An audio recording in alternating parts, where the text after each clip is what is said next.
Hello, it's Sammy, and I'm doing a special video tonight. So let's see. One, oh my gosh, I'm doing an update, and it hasn't been like a month. Like, kudos to me. Two, tomorrow's a big day. I know Aubrey, Sam's sister, posted about the procedure we have going on tomorrow. So fingers crossed, and thank you for everyone who prayed at 8 and continuing to think and all of that. Hopefully it'll go well, and if not, then at least we know that it's something to take off the table, which is nice too.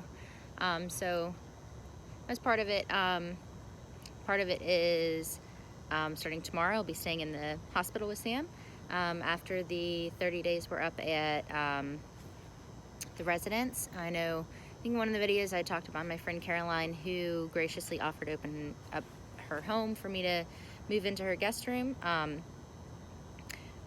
My family actually put me up in a hotel, so I wouldn't have to rent a car and drive through traffic. I can't remember if I ever talked about that in one of the other videos, but tonight's my last night at the hotel. So tomorrow I move into the hospital room with Sam. So I'm kind of excited. It's gonna be cramped. There's gonna be people in and out, but I can pretty much sleep through anything, and it'll be nice to be with him at night again. So that's awesome. So since I've came to the hotel, which is where I'm at now, then they have this fire pit, and I have wanted to come down here with a beer and relax and chill and have a beer by the fire, and it never happened. So I was like, Carla, Sam's mom, left some beer this past weekend, and I can't take it with me to hospital. So then I had a couple left, so I brought them down here, and here I am. Cheers. Nice, easy drinking. Grapefruit shandy, Leinenkugel. It's delicious. Low alcohol, all that kind of stuff, but it's nice, refreshing. So here I am, yay, enjoying my last night. Everything's packed up. I actually moved most of my stuff already, just slowly making trips over the past couple weeks. Just stuff I didn't need. Sent some stuff home with Carla this past weekend. Moved the rest of the stuff in. Also, if you're looking oh my gosh, is it super cold in Atlanta? It's not super cold. I get cold, and I was I'm drinking cold beer. It's a little chilly. I just don't like being cold. So I'm one of those weird people that would rather be hot than cold. So I just bundled up. So that was part of it. And then the other thing is just we had a family support group meeting today. They happen on Tuesdays and Thursdays. And there was a family member who just arrived at Shepherd Center yesterday. So kudos to this person for showing up on the day after, they came. I didn't do anything the first week, all the classes and stuff you're supposed to. I think I went to one that they said you really need to make it to this one this week, and the rest of them I was like, I'll get to that later, which I did, and I started attending regularly. But that first week I didn't do anything except just be like, what, but watching them talk and everything, then it just brought back a lot of memories of our first week at Shepherd, and just how crazy it all is. And then I talk a lot about the things that the phrases and the terminologies and things that we and the staff and everybody uses around here. One of the things that they constantly talk about is the new normal, and it just reminded me, I was looking at her and I was like, they're in the new phase of it, but it hasn't become the normal phase of it, and I was thinking and relating it to where I am at right now, and I was like, it's become my normal at this point, of the routine, the end result or whatever, who knows, but I mean, what we do every day, the Shepherd routine, all that kind of stuff, then it's become normal to me now, which is crazy. And I don't know, I was just thinking about that, and I was like, yeah, I'm gonna do a video, talk about that for a little bit. One of the things that's really weird is I'm a huge planner. I think everyone who works with me, knows me, is related to me, all that kind of stuff, knows I am pretty intense about it. We have dry erase clings at the house that have like our different chores and goals and responsibilities and, grocery list and all sorts of things. I have my planner that I always have, and I'm always making lists and always like getting the list done, even if I make a huge list and I get most of it done, and then there's just a couple things to carry over to the next day. And I never thought that I wouldn't be like that. Like, just, you you make a list, you get it done, Now, like, I'm not making any list. I have a planner. Don't use it at all. I don't really think about anything except for, the day that we're in, and a little bit about the next day, picking out clothes if something's coming up, tomorrow's medical procedure, things like that. But not really thinking much farther. I don't know, whatever. I think it's further. Farthest distance? Whatever. Anyway, it's like a good example is I have, pretty much every day, probably about like 15 phone calls I need to make. I feel no pressure to make them.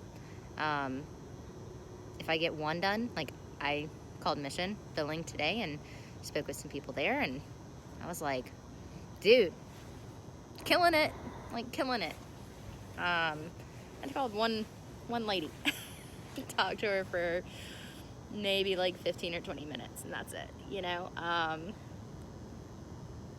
and that's, I don't mean that, and like, if you had told me ever, then I would be like, no, that's not true. And there's like the general list of, okay, we go to dinner, or we go to meals, or this time, like I need to bring this, and this, and then, okay, we're going to this therapy, I need to bring this, make sure that you talk to the doctor about this, or, okay, write down what, you need to bring up in the next neuropsych session, stuff like that. But other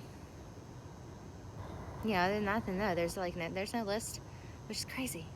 It's crazy. I don't know. It's just it's not something that I thought would so easily, like, that I could just let fall by the wayside, which is fine. Like, I don't feel any like guilt or anything about it either. I think at the beginning I did, like, I was like, I should be doing more, and I should really be on top of all of this stuff, and and I kind of am. I mean, it's getting done, but I mean, when people are coming, or not when people are coming after you, they're not coming after me, but like when they want all this money, like, they know they're not going to get it, I know I don't have it to give to them, so I talk to them, set up payment plans, let some stuff slack, talk to them again, talk to other people. What can you do? Try to keep, our families, like, updated and everything as much as we can. I try to do updates for you guys, which obviously you know how well that's going, right? But I'm getting better, I think. I don't know, but it was very weird of thinking how quickly, obviously, like, our lives changed incredibly quickly, and so did so many other people's who are related and friends and work and all that kind of stuff with us. But how quickly, like, that it becomes normal, I guess. It's only been July, August, September, 4 months now. It's only been 4 months, and it's almost like I can't quite remember what it was like before this. I kind of can, like, I remember wake up, eat. Okay, let's not say eat. Okay, I drank a lot of coffee, Okay, wake up, drink like half a pot of coffee or a whole pot of coffee, do chores around the house, get ready for work, eat some lunch, go to work, farm stuff, farm chores, before work, after work, depending on what shifts or whatever, Like, I kind of remember. And if I think hard, then I can, like, remember the general feel of it, but it's already seems like such, like, just gone, and again, I don't feel like bad about that or anything. It's just weird how that was the normal for such a long time, And then in the space of 4 months, it's like I almost can't remember it, you know? It's just weird. It's weird how that happens. A lot of this stuff is just weird. It's cool. It's fascinating. Like Carla says that a lot about, like, when we talk about the like brain injuries and how the brain works and stuff like that. And she's like, it's just really fascinating, you know. And it is really fascinating. It's a great word for it, because it's, you know, there are no hard answers or anything. It's just really fascinating. It's fascinating seeing like his recovery, you know, seeing other people's recovery, all that kind of stuff. You know, looking at this person in group today, and just, you know, I think every person that's come in on group, the first time that they're there, they cry. Like, you know, we go around, I like jokingly said it's kind of like AA meetings, you know. My name is Sammy. I'm here with an anoxic brain injury. You know, this is what happened. You know, that type of thing.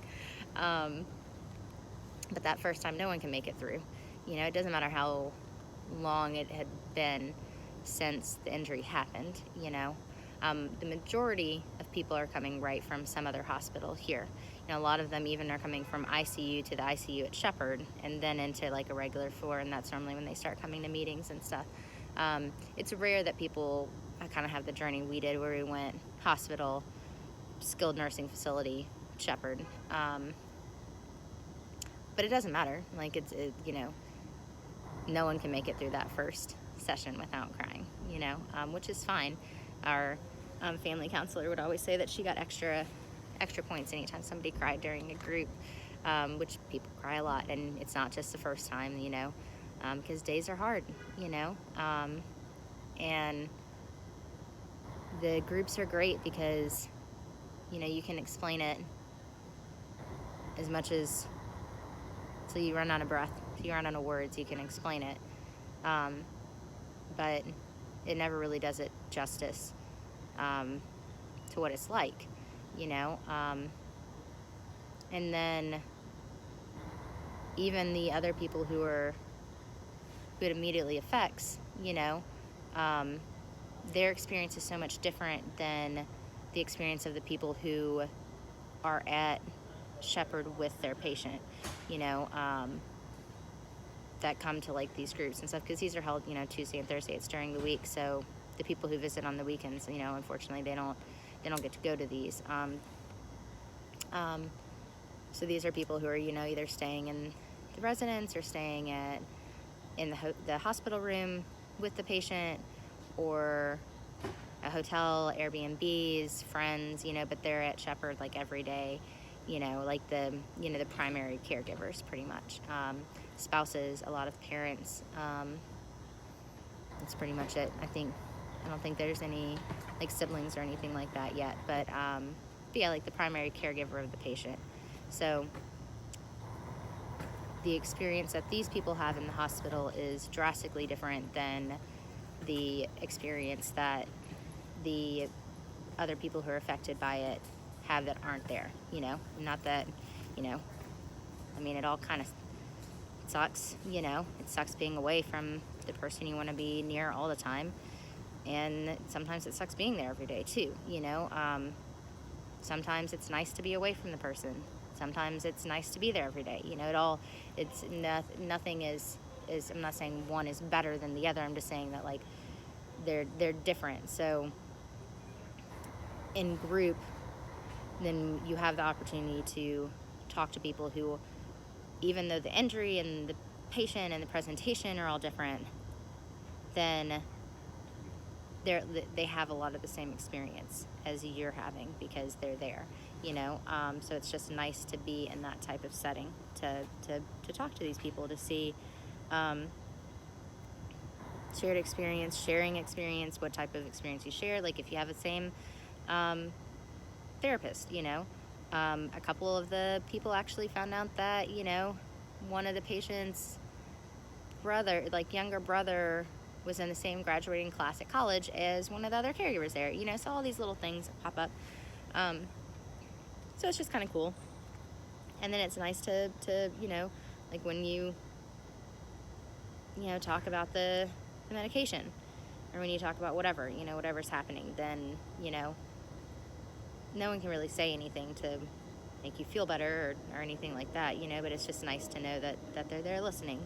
And it was cool. It was a cool experience today because I got to say like what I wanted someone to say on my first meeting, because I've been at Shepherd for 2 months now. And, you know, she was talking about feeling overwhelmed, and she's just a couple doors down from me. So I said, hey, you know, I've been here a while. You know, if you have any questions or if you need to talk to somebody, then, you know, I'm here like all the time. So grab me. Like if I can't, I'll be honest, and I can't, but we can try to touch base later.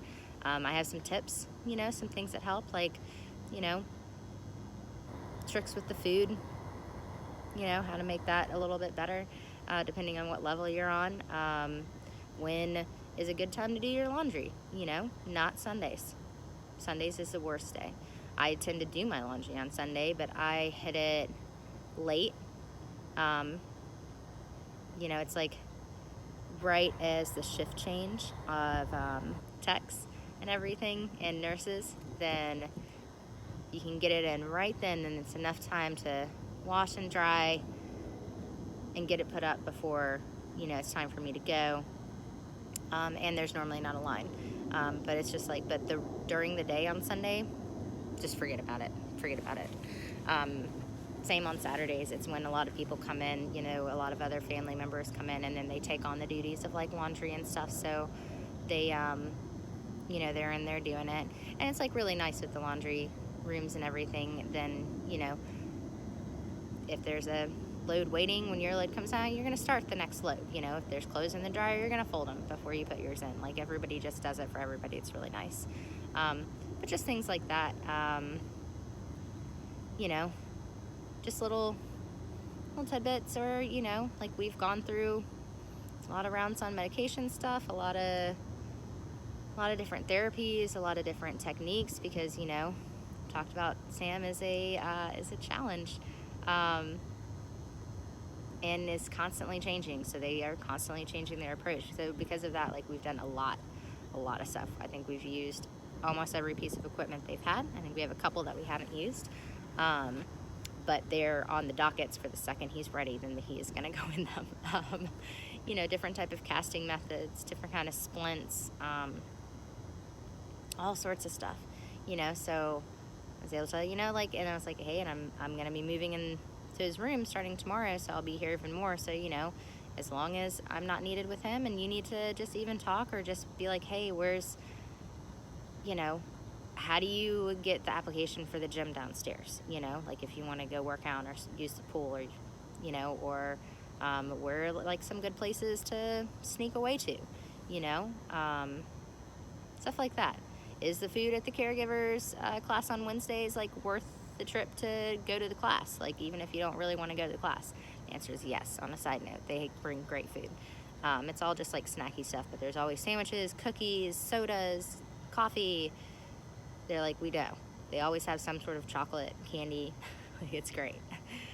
They are all people who were at the Shepherd Center at one point, so they're like, listen, we know what we need to do to get you here, and we also know that you're not eating or taking care of yourself, so even if you come to the class just to get food, then come to our class just to get food, you know.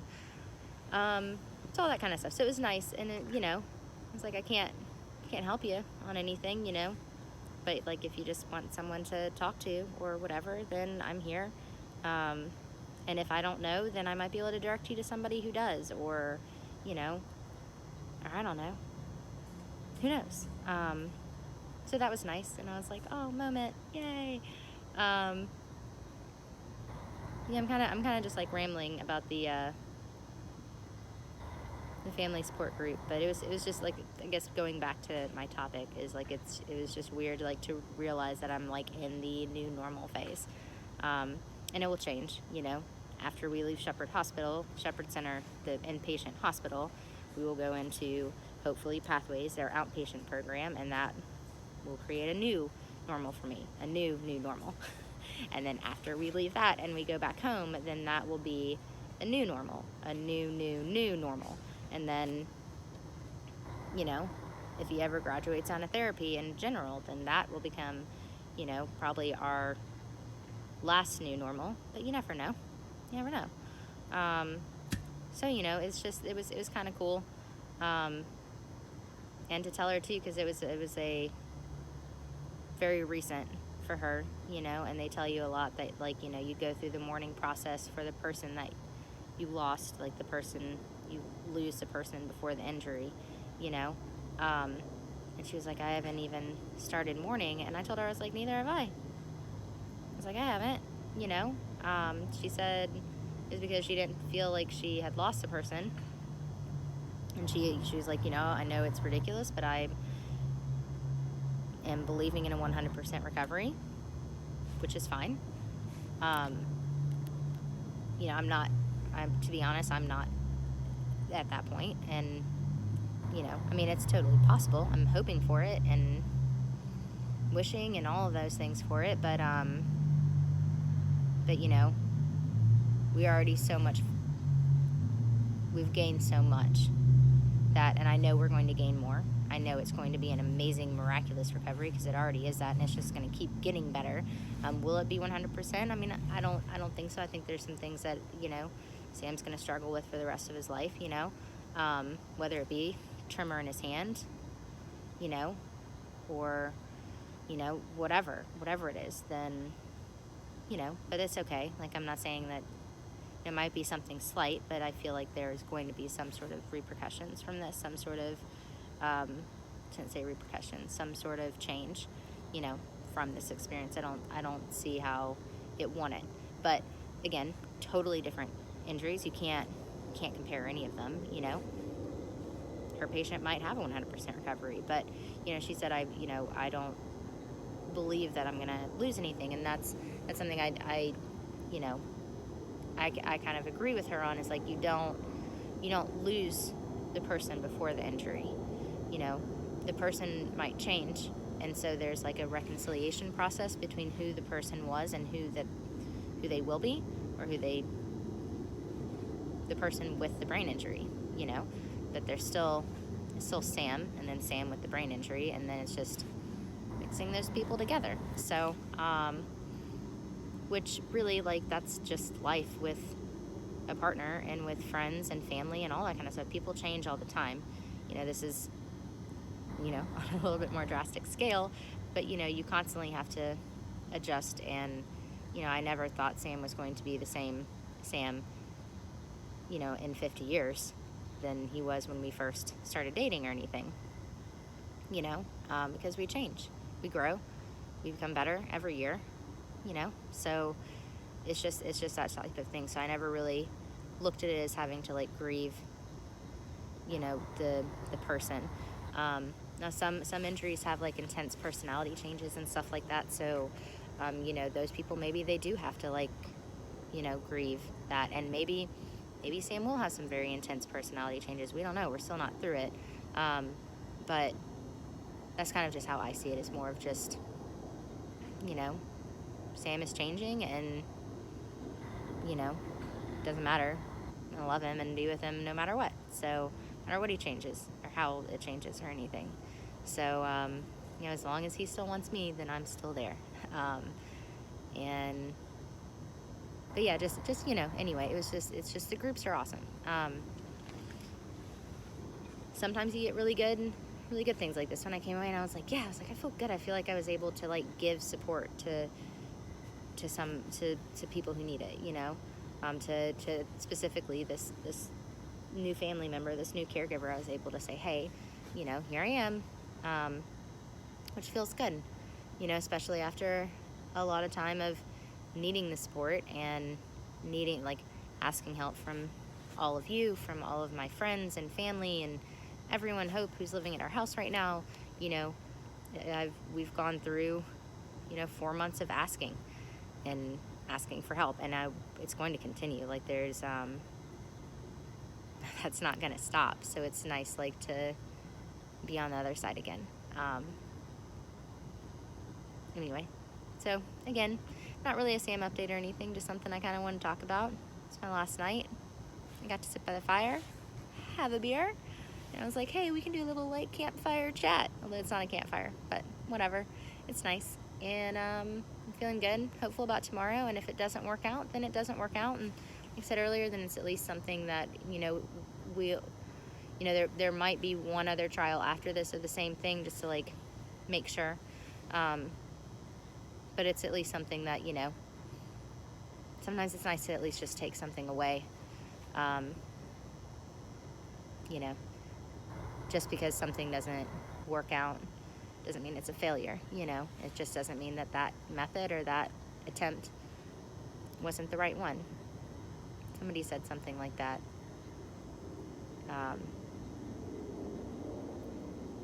Didn't have a,